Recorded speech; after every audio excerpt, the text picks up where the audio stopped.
It took 500 years for buttons to become useful. You use it every single day, but never knew the story behind it. Not even once. What you think you know about buttons is only the surface. Let's break it down, right here on Simple History of Things for you. Most people assume buttons were always practical. It looks obvious. A small disc. A hole. Done. But for 3,000 years, there was no hole. Buttons existed without the hole. People wore them like jewelry. Symbols of wealth. Passed down through generations like heirlooms. And here's the twist nobody sees coming. It wasn't tailors who made buttons useful. It was soldiers. The oldest known button was found in the Indus Valley, modern-day Pakistan. A tiny curved shell. Smooth. One hole. Dated around 2000 BCE. It didn't fasten anything. Pure decoration. And for the next 3,000 years? Nothing changed. Romans wore buttons. Egyptians. Greeks. Across three great civilizations, buttons were everywhere. But clothes were still held together by pins, brooches, and laces. Nobody, in thousands of years of human ingenuity, thought, just cut a hole and push it through. That's not ignorance. That's how deeply a habit can stick. Then Europe began to change.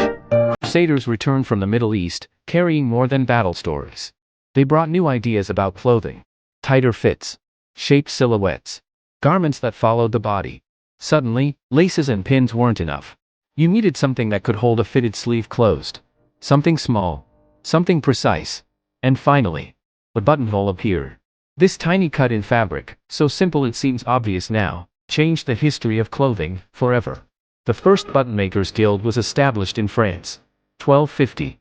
Craftsmen treated buttons like treasure, gold, silver, ivory, sometimes set with gemstones.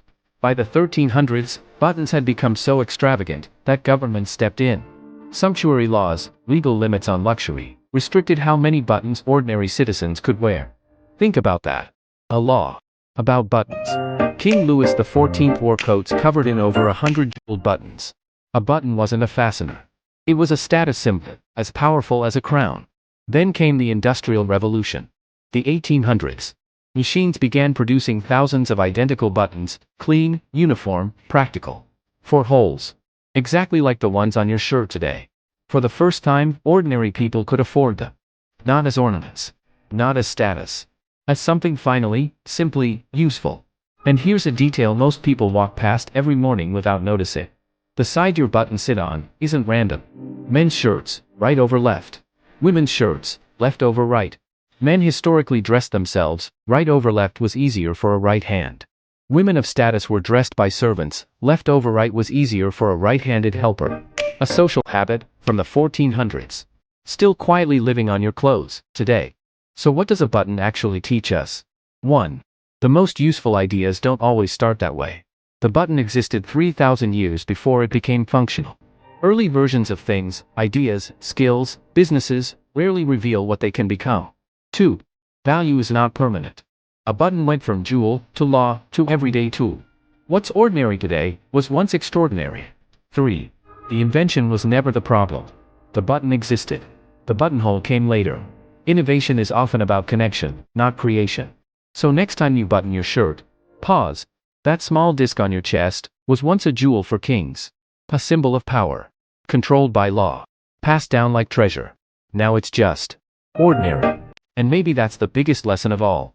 What seems simple today took a long, unexpected journey to get there. What everyday object should we investigate next? Tell us in the comments. Pick the right one, and we'll shout you out on the channel. Thanks for spending time with us today. If history just got a little more interesting for you, hit like. Hit subscribe. Because somewhere right now, there's another simple thing, sitting in plain sight, with a story nobody's told yet. We'll find it. This is Simple History of Things for you. Making you smarter, one small object at a time.